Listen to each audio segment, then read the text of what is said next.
رسول اکرم صلی الله علیه و سلم گفتند که اذا اجتهد القاضی، وقتی قاضی یک انسانی که پروردگار او را ملکه علم داده، او کوشش غیرت میکنه از قرآن و از حدیث های پیغمبر سوال مردم فتواش برآورده میتیه، اگر درست براره دو ثواب میگیره، اگر درست هم نبراره یک ثواب میگیره. هر کسی که به همین گونه انسان ها پیرو میشوه، فتواهای یا را گوش میکنه، مذهبای یا را پیرو میشوه، همین خیل بزرگا را گوش میکنه، یعنی ملکه علمی اونها بلنده. مونده مسئله زکات، مونده مسئله روزه، مونده مسئله احکام شرع و زندگی اویلداری، مونده پیرو به مذهب فقه حضرت امام ابو حنیفه ایم. حضرت درست برآوردگیان هر فتوایی که ما عمل میکنیم رنگ صاحب مذهب مونده ثواب میگیریم، اگر درست هم نبرآورده باشه یک ثواب میگیریم، یعنی که کوشش کرده. و خص المستنبتین، خداوند این گونه آدما رو از بین مردم جدا کرده گیا. اینا دانه دانه هم، علمای ازام دانه دانه هم، اینا رو خداوند میگه مستنبتین. مستنبت طلب نبات گفته در مقصد دیگه زبان عربی آدمی چاهکنه میگن که اولین چاه میکنه، آبی چاه خودش چکار میکنه مینوشه. یعنی علما رنگ چاهکنان، علمای رنگ چاهکنه، علما مهنت میکنه، علما کتاب میبینه، علما کتاب مینویسه. برای چی؟ برای که همون آبی چاه براره یکم خودش بنوشه و بعد مردنشم این چاه همه را سیراب کنه. وظیفه علما همینه، پیغمبرا را وظیفهشون همینه. برای همین جناب پیغمبر صلی الله علیه و سلم فرمودن که بعد سری من با خلفای راشدین که هدایت یافتند به همونا عمل کنه. حتی در یک روایت دیگر گفتن که من دوست می‌دارم که شما پیرو دو شیخ امت من باشید. گفتن که دو شیخ؟ جناب پیغمبر ابوبکر و عمر را نشان دادن که در شریعت داری و دینداری شما به اینا پیرو باشید. و گفت دوست می‌دارم زهد و دنیا بیزاری را از مثل ابوذر غفاری، و دوست می‌دارم علم حلال و حرام شناختن شد مثل عبدالله بن مسعود. برای همین هر یکی ما و شما در امروز چیزی مهمه که پروردگار از بین مردم فقیه ها و علما را ملکه میتیه، اونها را خاص میکنه، اونها را درجه میتیه، میبره در بین ما بلند میکنه. اینا همون چاهکنان جمعیت زیادن. حضرت علی کرم الله وجهه پرسیدن که مردم سه قسمت میشوند، مردم سه تقسیم میشوند، یکمین قسمتش در عالم اسلام بین مسلمان ها گفتن علما و ربانی، علمای ربانی. این علمای ربانی جاهاشون خالیه. این علمای ربانی برای ما و شما به درجه بزرگ هستند که دوست داشتنشان واجبات ایمانه. اینا یک قطعه هن، یک اقلیم هن. پیش اینها در انسان میبیا از تمام نامشروعیات حرام و حلال جدا میکنه.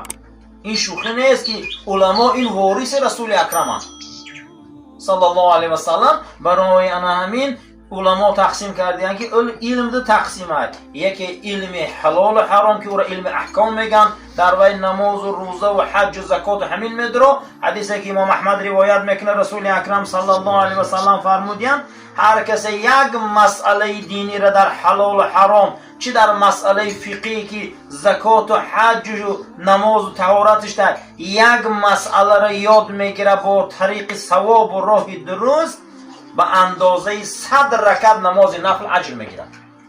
یک انسان میخزه و یک مسئله نمیدونستگی دینش راست میکنه، میخزه یک مسئله نمیفهمیدگیش راست میکنه، میخزه میبیا یک کاری نماز حج و زکات راست میکنه، همونا نمیدونست همونا میفهمه، به اندازه 100 رکعت نماز نفل ثواب میگیره. این شوخی نیست، این هزل نیست. برای من گاهی میشنگی حضرت امام مقصد میشوشتن سر و فوکشان خوشبویی میکردن، با لباس میگرفتن، عطر میزدن، بعد از اون میپرسیدن که حضرت امام ابو حنیفه کجا میری شما؟ میگفتند امروز یکی از علماهای دور با نام اوزاعی خطیب میخوند. چی با اخی خطانی قدر تابعین بزرگه با این قدر تیاری میبینی؟ میگفتند علم چیزی پاکه، در پاکیزه ها دوست میداره، در پاکیزه ها میچسبه. من امروز غسل گرفتم، خوشبویی کردم، با توفه گرفتم، حضور علما میرم میشینم گوش میکنم که امروز چیزی نو یاد میگیرم. وظیفه هر یک مسلمان در تعلیم و تربیه و علم گرفتن و موعظه گرفتن مثل با زنبور عسل باشه. وظیفه همینه. رسول الله صلی الله علیه و سلم گفتن هر وقتا که امتی من دو چیزی گم شده شون وقتی که یافتن، یکی علم و یکی حکمت، مال گم شده شون یافتن. امتی من علم یافت، امتی من حکمت یافت، مال گم شده شون یافتن. حضور علما اساسا برادرها شیشتن از سوال و از اون چیزهایی نمیدونسته که پرسیدن 100 رکعت نماز اجرش میگیری. 100 رکعت. حدیث ابو رافعه که رسول اکرم صلی الله علیه و سلم فرمودن که روز قیامت بنده را حساب کتاب میکردیم، به سوی دوزخ امرش میکردیم بردن ده. بعد از اون ملائکه سوال میپرسیدن که یگان بار حضور و مجلس یگان علما داشتگی؟ جناب پیغمبر این حدیث روایت دارن. میگفتن نه. میگفته یگان رفیق دوست داری که علما را دوست داره؟ میگفته بله داره. میگفته کنی بیاری رفیقش کی ناموش؟ آورده روبرو میکردن که علما دوستدار بوده، در مجلس علما میشیشته. میگفته به توفیل همین دوستش همین ای دوزخ جنت بره. یعنی که به توفیل چی که دوستی ما، یعنی که دوستی علما. حدیث را که مناوی روایت میکنه که یک عالم فقیه یا عالم بزرگی، یعنی که قرآن و حدیثدان و تفسیردان و حلال و حرام شناس، یعنی که میگذشته به زیر قبرستان، پروردگار 70 نوع فتنه قبر سبک میکرده. برای همین قدر و منزلت علما بلنده برادران. ما در خاک پای علما عظام نمیرسیم. او بودن که این دین آورده ما در رساندن، او بودن که این دین آمده ما در رسید. چگونه که مستنبتین اینا انمو چاه کنان، اونا انمو منحله کندن، چاه کندن، آبیاری کردن تا به امروز ما حلال شناختیم، حرام شناختیم، تا به امروز ما فاسد شناختیم، مکروه شناختیم. دومین در این ما جناب پیغمبر صلی الله علیه و سلم معراج کرده. معراج یعنی که رسول الله صلی الله علیه و سلم آسمان دنیا یک جایی رفتن که برای ما و شما هیچ از عقل و درک و علم بیرونه. این عقل و علم هیچ محل مقصد درک او را هیچ درک کرده نمیشود. اما علم لدونی و ایمان و اخلاص و اعتقادی که ما داریم جناب پیغمبر در این ماه معراج کرده. یعنی که ماه رجب اینقدر خصوصیت های بزرگ داشته، چقدر اشاره های کلام پروردگار برای ما و شما مبارک کنه و یعنی که صاحب شدن به ثواب و صاحب شدن به او درجه های خیر نزد پروردگار برای ما و شما نصیب کنه. العلم و علمان، صاحب اصول و صاحب اعتقاد و همون شخصیت های بزرگ در کتابشون آوردن که علم دو تقسیم است. برای هر یک فرد مسلمان باید دانه که علم شریعت گفته دو تقسیم اصلا، علم الاحکامی و علم الابدان. در این کتاب های ادبیات میبرد که یعنی یکم علم احکام بوده. در علم احکام همه ما و شما نظم میدانیم که حرام میدرویه، حلال میدرویه، شبهه میدرویه، مکروه میدرویه، باطل و فاسد میدرویه. هر مسلمان در ضروره که علم حلال و حرام دانه. اساسی همین 6 تا 9 هر یکی ما و شما در اینجا مقصد 6 تا 9 موعظه گوش کردن و تمام علما همین را دو تقسیم کردیم. یکمش گفتن علم احکام. هر یکی ما و شما با احکام ها به دنیا آمدیم. هر یکی ما و شما با احکام نکاح به دنیا آمدیم. هر یکی ما و شما با حلال به دنیا آمدیم. هر کسی که علم حلال و حرام شناخت و یا دینش بنیاد قلم تقدیر نرفته باشه، هیچ محل ما ایره فراموش نکنیم که حضرت عمر وقتی که خنجر میزنن حضرت در بستر مرگ بدین که عبدالله بچه‌شان گریه میکنه، میگه عبدالله بیقراری نکه بچم، چی زیر نوشتگی باشن او را تو میبینی. همین را نوشته بدین دامن که امروز من ترور کردن، امروز من تیغ زدن، چی زیر نوشتگی نباشه تو یا نمیبینی. اول می نویسن گو بکارا میکنن، اینا خدا در تقدیر موت نوشته بده بچم گریه نکه بسیار روزی شما تقدیرت. برای همین خداوند اول می نویسه، با او را چکار میکنه؟ با عمل ده میشود. چیز بالای ما ای غم میبیو، ای آفت میبیو، ای کلفت میبیو، ای خرسندی میبیو، حتی یا خندیدن یا میجا، حتی یا زیقشتن یا میجا، همش قلم تقدیره، همش قلم تقدیره. آدم میگه کو بسیاریا ای من آفرنده تقدیرم، خودمون همش خودمون کنی را در کرسی بالاشین ما حاکمیم گپش خود کنی را کرسی کسا گیر کنی را جوشتشین بعد تو فرنده تقدیرت باشی کنی را یک انسان نگو که من فلان کشور در رهبر میشم کرسی را میمون آنتا کنی را جو یک انسان گیر یا حولی یک از درو او که من همه روز تقدیر ما فریدم همه حولی تایمن های همه کار کردن نمیتونی همه چی برادر در تقدیر مونای کسی بلند میشه کسی پس میشه کسی گدا میشه کسی ثروتمند میشه کسی پادشاه میشه کسی گدا و مقصد خاک زمین میشه این همه تقدیر مونای فقط ما اختیار داریم یگانه بند مخلوق در بین 18,000 عالم الله او را اختیار داده این آدم های یگان چیز خدا دیگر اختیار نداده شیر چخل کلان میشه چند تا گودک میکنه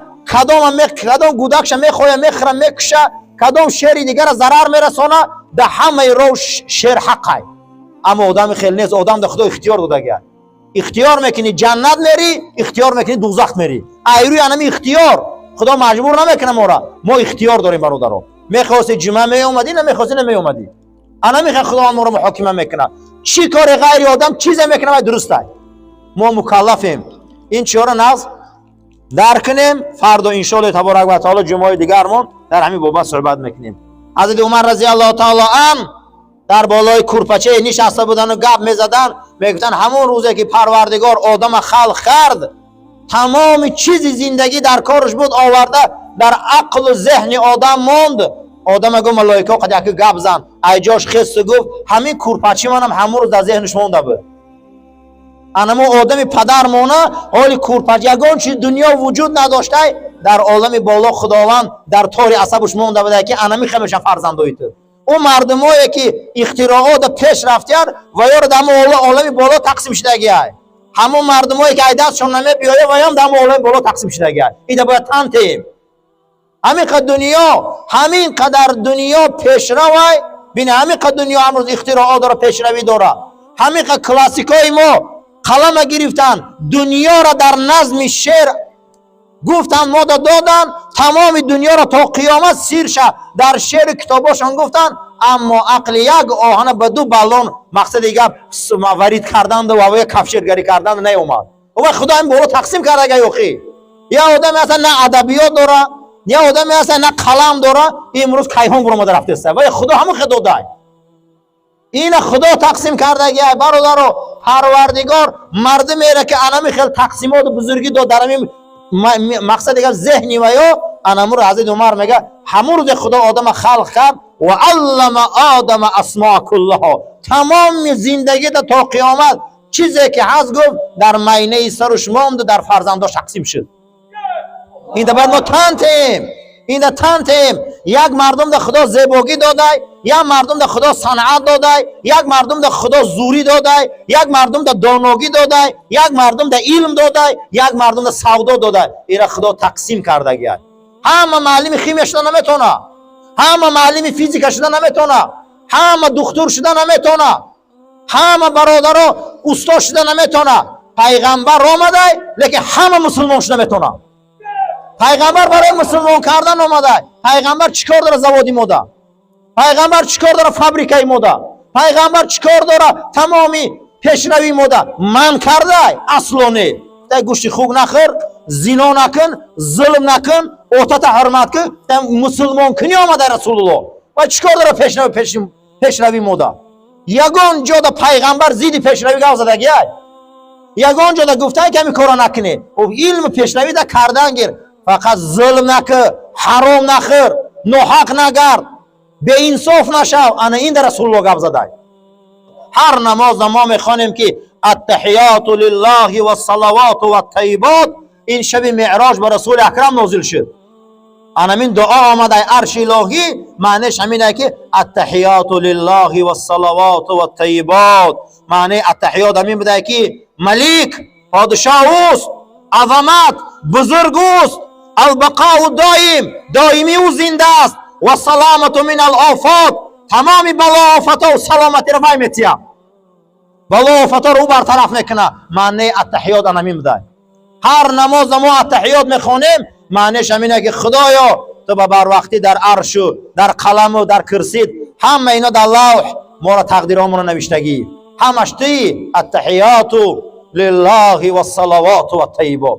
هر روز بزرگی و قدرت، آفت و بلا، رفع کننده و دور کننده بلا، آورنده بلا و آفت، همه این ای درگاه الله به قلم تقدیر میرسه.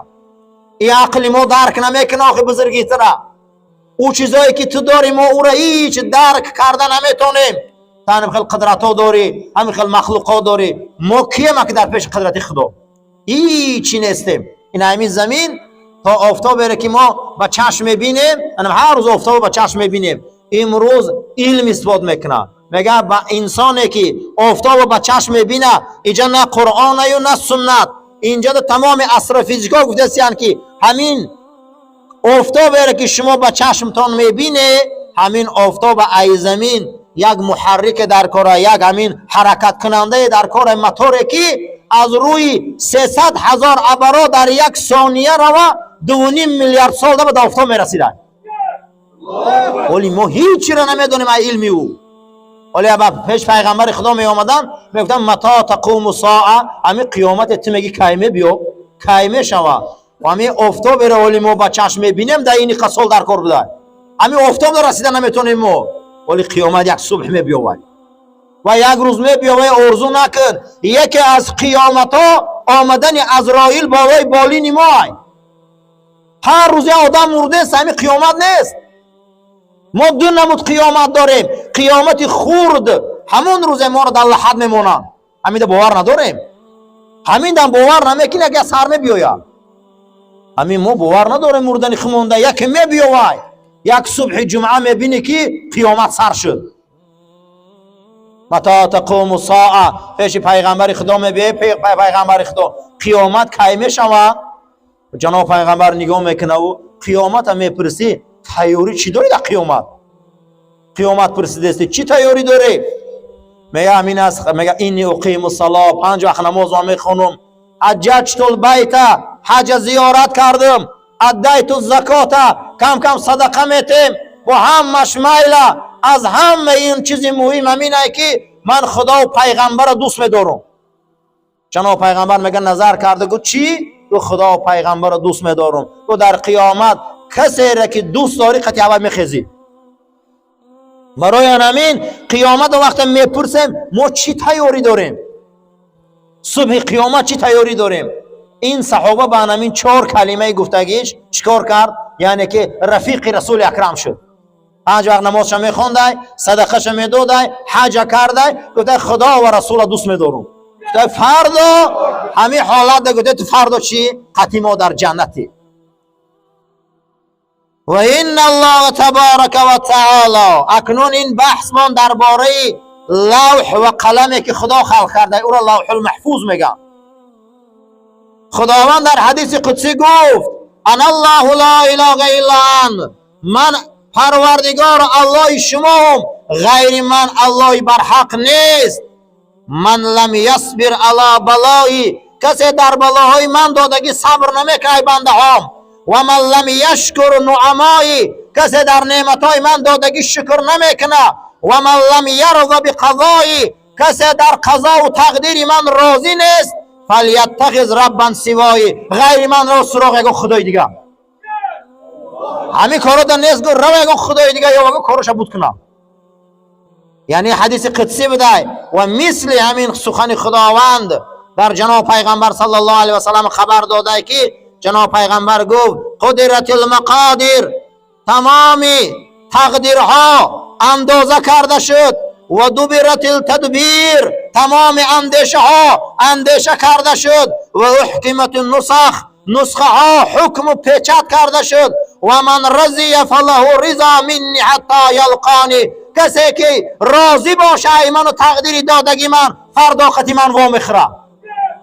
هر کسی ای الله راضی باشه، ای زندگیش راضی باشه، فردا الله خطی انا میخوام وام خورده که من ایت راضیم.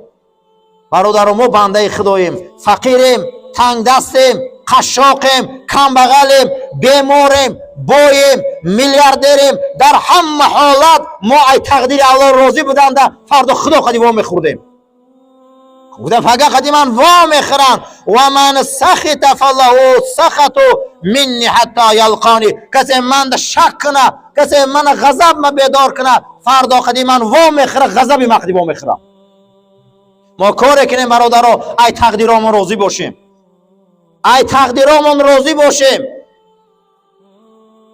رجب 4 ماه هست که خداوند او را در بین 12 ماه حرام اعلان کردگی است. مقصد از حرام چیه؟ قابل حرمت ها. هر کسی اگر گناه در هر دیگر ماه ها کنه، یک عذابش نویسن. کسی گناه در ماه های حرام میکنه، ذوالقعده و ذوالحجه، محرم، بعد از او رجب، کسی در این ماه ها گناه میکنه، گناهی او را از 70 تا 700 درجه میبرن. برای چی؟ مهمانی خدا را پامال کرده. یا مهمان بیاید به حرمتیش کنی، چقدر آدم خجالت میشه. این ماها ماهای خدا است که زنی در بیت المقدس هر روز وظیفش انا همین بده است که 12,000 مراتبه قل هو الله را در ماه رجب میخونده. خوب زنای به دیانت بدیان، 12,000 مراتبه قل هو الله احد میخونده در ماه رجب. و کانت وظیفش این بده که یک لباس مخصوصی پشمی میپوشه، رنگ نمدباری، لباس عبادتی میپوشیده. فی رجب کلیه، در همه رجب. فمریضت، کسل شد. و اوصت الی ابنها، بچه‌ش خیرات کرد و وصیت کرد به ان یدفنها مع صوفها. و نشما من کفن پوشانی، من انمی لباسم قدی گور میکنی، من انمی لباس پشمینیه که در ماه رجب میپوشیدم همین قدی گور میکنی. اما بچه‌ش میگه وصیت مادرش اجرا نکرد. فکفنها، کفنش کرد بثیاب مرتفعت، و یک لباس بلند مرتبه سفید کفنش کرد. فرآها فی منامه، در خوابش دیدش. بچه‌ش مادرش بعدی در گور ماندن گفت ایت من راضی نیستم بچم وصیت عملی نکردی، ما روزیگیر ایت گرفتیم راضی نیستم بچم. خیست میگه و حیران شد که چیکار کنم. در حال آمد میگه و چیکار کرد، حیران شد، قبر نبش کرد، کافت که در این حالت هیچ کس نیست در گور، در لحد کسی نیست که امجد اقلا کفن مونا برامده روا. آمد دید که هیچ کس نیست، همون لباسی عبادت زده مادرش آورده. در این حالت دید، حیران شد، از وهم و ترس میگه گور پوشاندنی شد، بجا کتیس میگه گور محکم کردنی شد. فسمع ندای، از صدای فهمید در این لحد اما علمت انا من اتانا فی رجب لا نترکو فی القبر فردا وحیدا. بفهم ای جوان، بگو به مردم کسی ما را در ماه رجب اطاعت و بندگی کرد، ما او را با جسدش میبریم، ما او را تنها نمیمونیم، او را با جسدش میبریم. این میگه در همین زمین قدس شریف این ماجرا را میگه غزالی آورده که بزرگا دیدن. برای همین این ماها برادرها به خودش فضیلت داره، ساعتها به خودش فضیلت داره. میگه مادرش ندید، برای چه همین خرافت است. ان ثوبان روایت میکنه، میگه کنا نمشی مع النبی صلی الله علیه و سلم فمررنا بمقبرتین. حضرت ثوبان روایت میکنه که همراهی رسول اکرم صلی الله علیه و سلم به یک قبرستانی میگذشتیم، پیغمبر استاد. بعد از او بکا شدیدا، سخت رسول الله گیره کرد. بعد از او گو ای ثوبان، این مردم در قبراشون در گرفته استیان، این مردم در گوراشون سوخته استیان. من دعا کردم خدا عذاب از گوراشون گرفت. معلومه که گوری مسلمان ها بوده است. بعد از او میگه گو ای ثوبان، اگر لوسام هؤلائی، همین مردمی که گوراشون سوخته است، یک روز رجب روزه میگرفتن، یک شوش نماز میخواندن، خدا اینها در عذابی گور حلال میکرد. یعنی که کسی که اگر یک روز رجب اگر روزه میگیره و شوش نماز میخوان، خدا قبر اینها در فتنه نمیآورد. اکنون رجب روزه و رجب شب دعاش فهمیدین چی بوده؟ این دارو، این یک تیراک، این یک آب نجات برای عذاب قبر بوده است. فریق ما نمیدونیم پگه گورده چی گفت، سبوک میکرده اونجا را. فقلت یا رسول الله، ای فرستاده خدا، یک روز یک روز روزه یک شب عذاب قبر من میکنه؟ بله ای ثوبان، والذی بعثنی بالحق نبیا، قسم به نام آن خدایی که منو به پیغمبری دعوت کرده، ما من مسلم ولا مسلمت، هر مسلمان مرد و مسلمان زن، یصوم یوما من رجب، یک روز رجب روزه گیره، یک شوش خیزه به خاطر خدا نماز خانه، پروردگار این شب و این روز او را برای او شفا و دوری از عذابی گور در قبر میگرداند. این حدیث امام سیوطی روایت کرده است. از ابو دردا روایت آمدگی بود است که رسول اکرم صلی الله علیه و سلم گفته بودند کسی که اگر یک روز رجب روزه گیر از روی اخلاص و شهر الله بدنش، پروردگار او را یک سال روزه نفلگیر می نویسد. و کان له بصوم کل یوم مثل ذلک، اگر هر روز روزه گیره، زیرا که رجب روز هست که اگر شما در این روز روزه میگیره از آسمان ندای ما می آمده است، ابشری یا ولی الله بی کرامت العظما، ما تو را بشارت میتیم، رحمتیم، تو یک بزرگترین حرمت داری نزد پروردگار خدا. و سقاه الله عند موته شربتا فیموت ریام، اگر تو وقتی مردی هیچ محل دهنی تو تشنه نمیمونه وقتی مردن ده، و زبانی تو دهنی تو از آب ریان نوشیده میشود، در قبر تو ریان آورده میشود، از قبر تو بوی ریان میبراید. اگر تو مردی به همین عمل، جای تو جنتی هست که نام او ریان است. چگونه که روزگیرها میدرایند، روزگیرهایی که در ماه شریف رمضان روزه میگرفتند، اینها هم همچنین، زیرا این که رجب شهر الله است، دم به دم بیایند. شعبان این ماه رسول خدا است، رمضان ماه امت رسول اکرم است. بین که دم به دم همشون چخل می بیایند. برای همین این روزا را غنیمت دانیم، از دست ندهیم. این روزا را غنیمت دانیم، از دست ندهیم. اینا که بالای سر ما آمده ایستاده.